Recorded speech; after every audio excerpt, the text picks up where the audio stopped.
Baik, Assalamualaikum warahmatullahi wabarakatuh.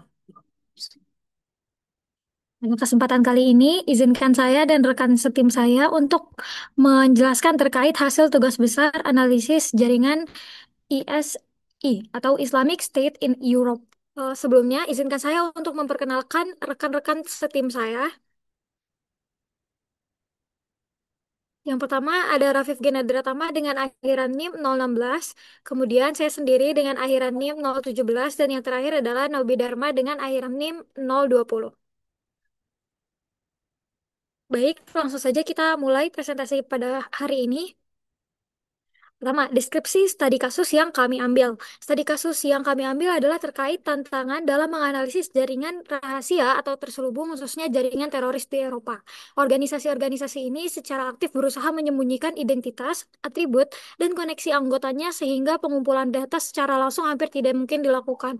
Kita ketahui bersama bahwa jaringan teroris ini sulit dilacak karena mereka memiliki kesan misterius dan jarang menampilkan dirinya di publik, dan rata-rata kasusnya ini memang tidak menampilkan wajah sehingga sulit untuk mendeteksi sebenarnya siapa pelaku dari terorisme ini sendiri. Bahkan ketika terorisme ini marak terjadi pasti ada jaringannya, namun jaringannya ini sulit untuk dilacak. Oleh karena itu kami mengambil studi kasus ini karena menurut kami ini suatu hal yang dapat digunakan dengan graf, di mana graf ini memiliki beberapa keunggulan terkait node-node yang ada di graf database sendiri.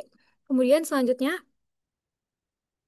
rumusan masalah. Yang pertama, ketidaklengkapan data. Memungkinkan pencatatan sumber. Sumber yang dimaksud di sini adalah sumber terkait terorisme, kejadian terorisme yang sudah terjadi dan mendukung analisis data yang tidak pasti. Tentu kita ketahui bersama bahwa analisis data terkait terorisme ini, jaringan terorisme ini sebenarnya tidak pasti, tapi dengan penggunaan database ini akan membantu, terutama dengan database graph tersendiri. Kemudian kedua, kompleksitas data lebih unggul dalam merepresentasikan entitas dan hubungan kompleks. Pada graf database sendiri terdapat hubungan edge antara node-node sehingga ini lebih unggul dibandingkan jika kita menggunakan ERD non ERD skema atau ERD tradisional. Kemudian yang ketiga, pembentukan ulang. Sulitnya melacak sumber data membuat social network kurang transparan dan sulit dibangun ulang. Dan yang terakhir adalah skalabilitas dan kinerja untuk query berbasis hubungan. Ini menjadi salah satu highlight bahwa graf ini memiliki query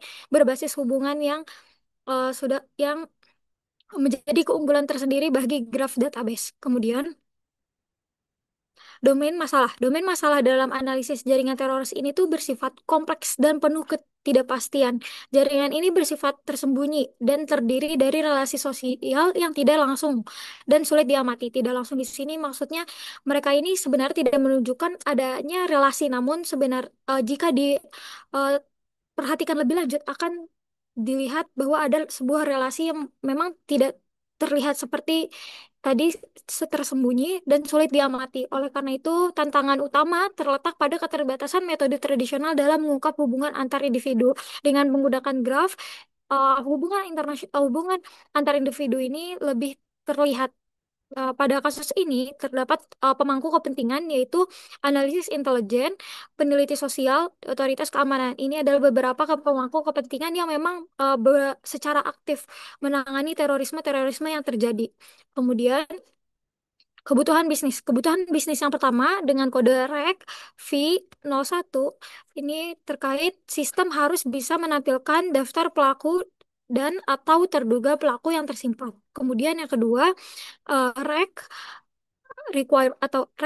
requirement V02, sistem harus bisa menampilkan hubungan antar pelaku, misalnya siapa mengenal siapa, siapa pernah bertemu siapa. Kemudian yang selanjutnya adalah rec F03, dengan deskripsi sistem harus bisa menampilkan aktivitas atau lokasi yang pernah dikunjungi pelaku.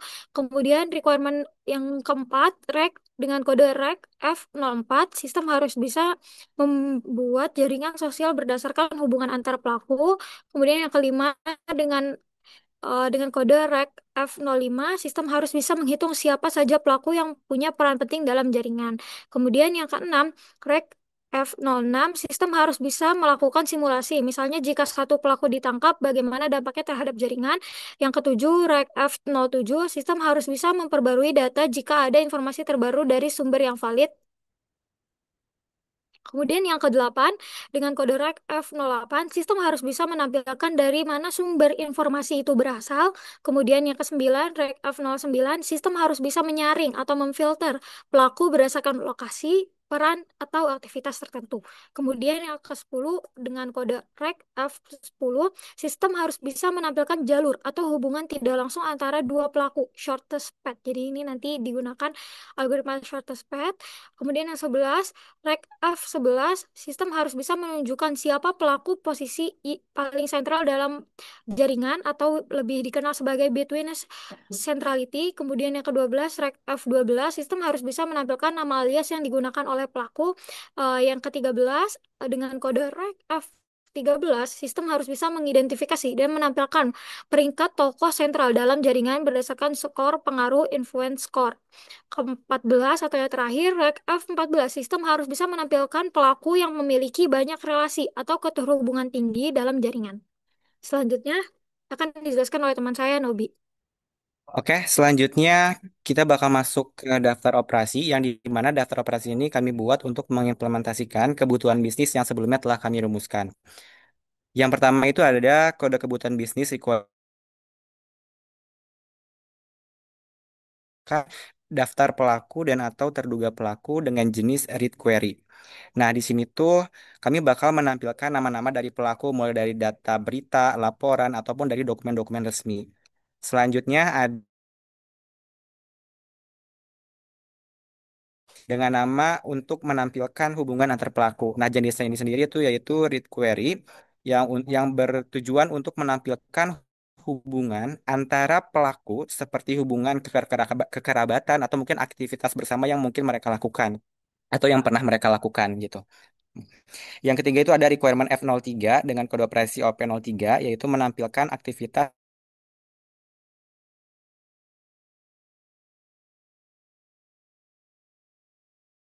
aku itu sendiri.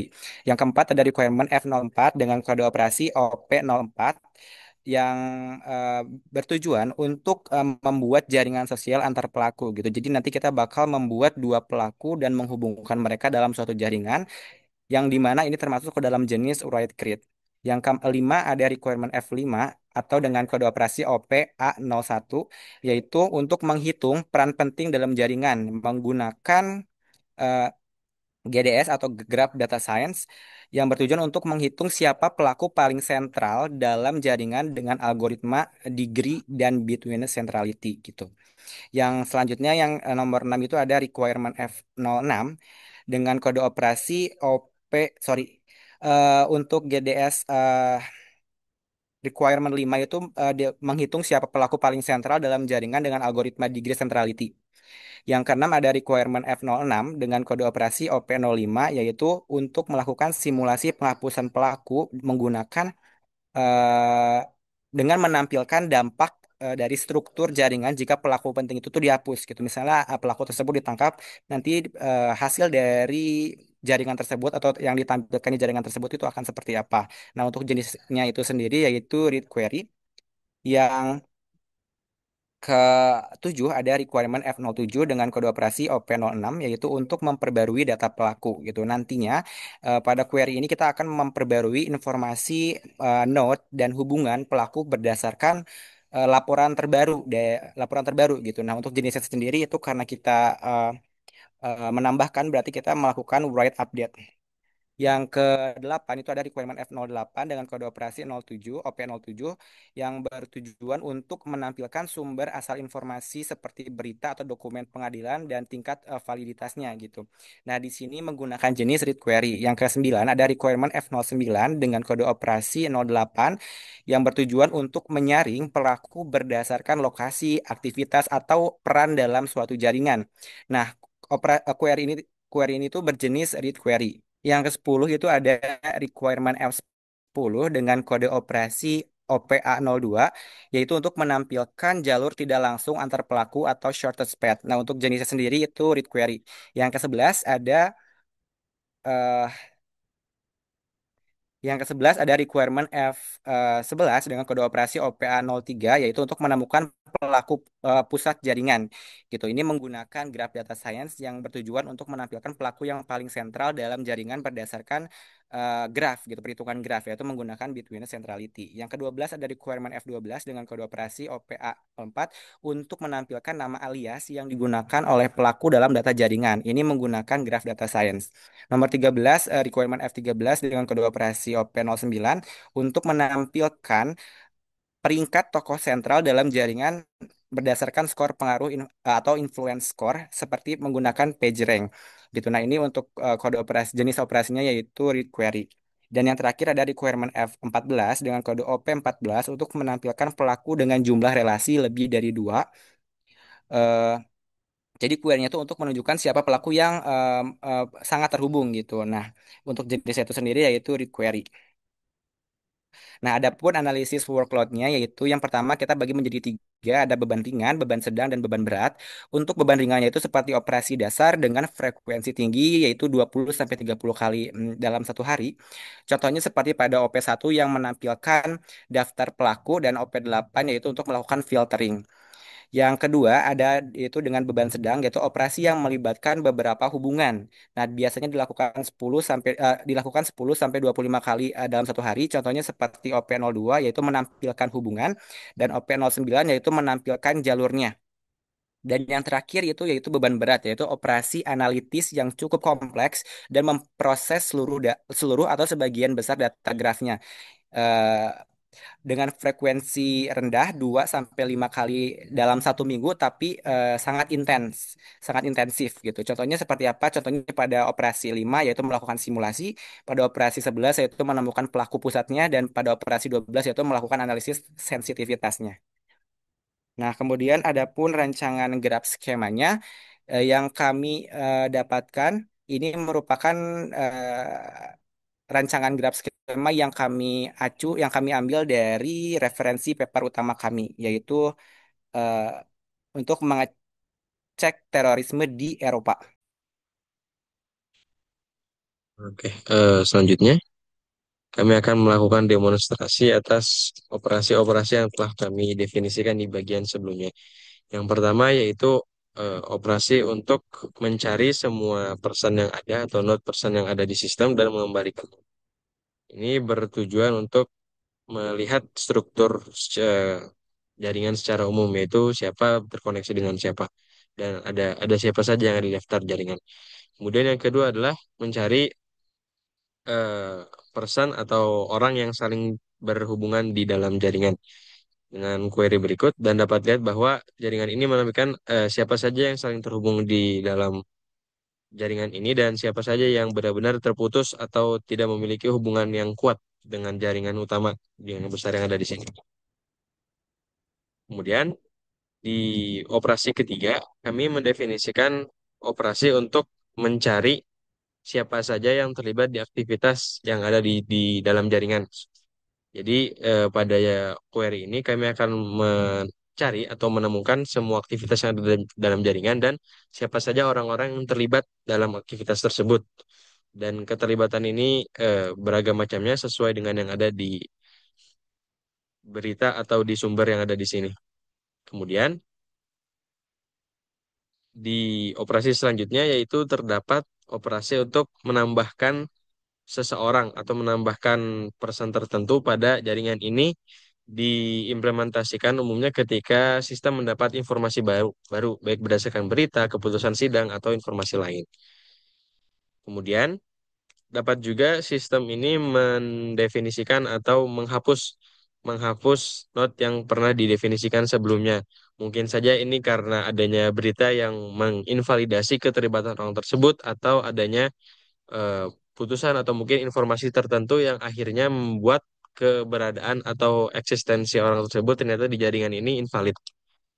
Setelah itu, di operasi selanjutnya kami juga menyediakan atau mendefinisikan operasi untuk mengupdate atau memperbarui atribut atau data dari node yang ada di dalam jaringan.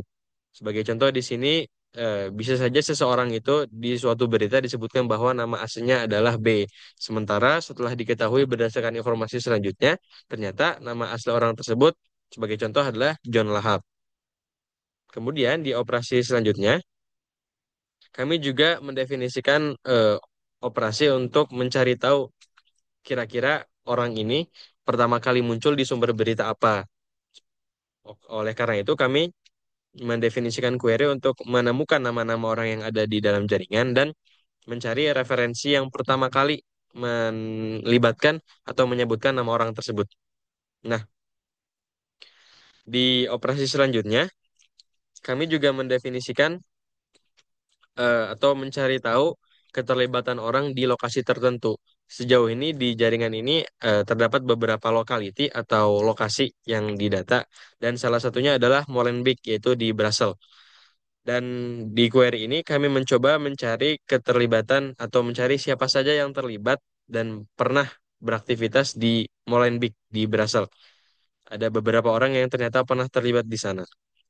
Kemudian di query selanjutnya kami juga mendefinisikan query untuk menemukan orang dengan alias tertentu.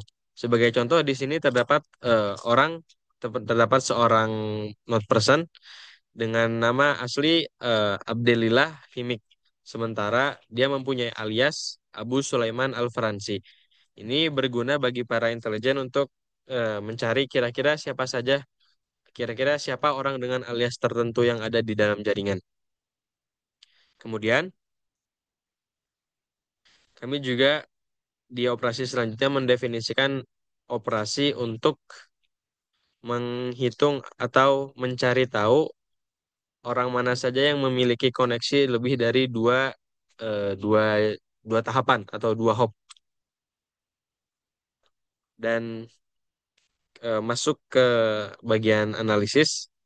Bagian dari analisis yang pertama kami menggunakan degree centrality untuk mencari tahu kira-kira orang atau siapa yang mempunyai relasi paling banyak secara langsung di dalam jaringan. Dapat dilihat bahwa orang yang memiliki relasi paling banyak di jaringan ini adalah Abdul Hamid Abaud dengan skor 12 yaitu beliau ini berarti bahwa Abdul Hamid memiliki 12 relasi langsung dengan orang-orang yang ada dalam jaringan. Kemudian kami juga di operasi selanjutnya mencoba untuk mencari tahu shortest path tertentu antara seseorang dengan orang lain yang tidak terhubung langsung dengannya. Sebagai contoh, kami mencari tahu apakah Abdul Hamid memiliki atau mungkin Abdul Hamid memiliki hubungan dengan siapa saja yang hubungan ini sepanjang dua hop atau dua lompatan.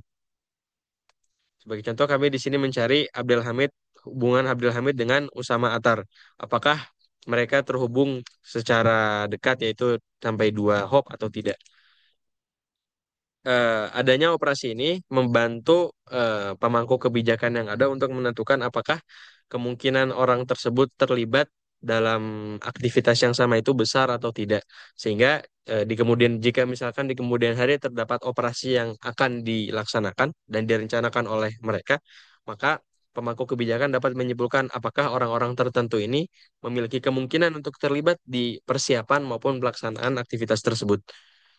Nah, kemudian di analisis selanjutnya kami melakukan eh, penjalanan algoritma Betweeners untuk mencari tahu kira-kira orang mana atau siapa yang memiliki peran komunikasi yang penting dalam jaringan yang jika diputuskan atau jika dihilangkan maka orang tersebut dapat memengaruhi alur komunikasi dalam jaringan secara signifikan dan dapat dilihat bahwa yang memiliki peran atau nilai peran komunikasi yang cukup tinggi adalah Abdul Hamid lagi, itu dengan skor 259.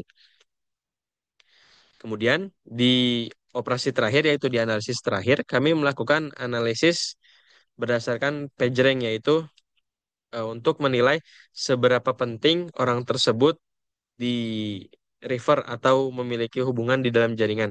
Sebagaimana yang diketahui, algoritma ini aslinya menyatakan bahwa seberapa sering page tersebut diakses oleh page yang lain. Dari sini dapat diketahui bahwa Abdul Hamid ini merupakan sosok yang penting di dalam jaringan ini karena dia memiliki atau mungkin banyak node yang memiliki hubungan kepada Abdul Hamid, baik secara langsung apalagi tidak langsung. Baik, kemudian kami juga melakukan eksperimen untuk menguji seberapa efektif indexing ketika kami melakukan query dengan mencari berdasarkan nama. Di bagian berikut dapat dilihat bahwa kami mencari orang dengan nama Abdul Hamid Abaud dan query ini memakan waktu yaitu 14 14 milisekund merupakan lama waktu untuk menemukan hasil yang pertama sampai dengan 26, yaitu selesainya pemrosesan query secara keseluruhan. Dan jika dicoba menambahkan indeks di sini,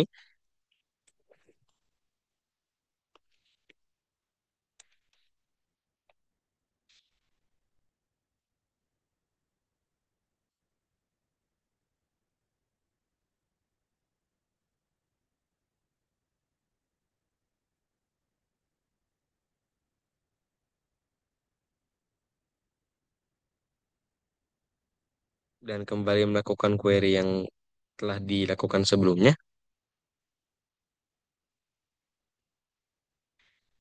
dapat dilihat bahwa terjadi peningkatan dari yang sebelumnya selama 24 milisecond, 26 milisecond menjadi 17 milisecond secara keseluruhan. Dari sini kami menyimpulkan bahwa terdapat kemungkinan peningkatan durasi eksekusi query ketika indexing itu dilakukan sesuai dengan kebutuhan query yang ada. Pada kasus ini kami mendefinisikan indeks pada nama dan melakukan query dengan nama tersebut.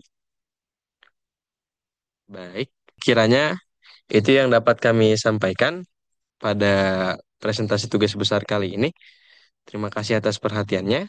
Assalamualaikum warahmatullahi wabarakatuh.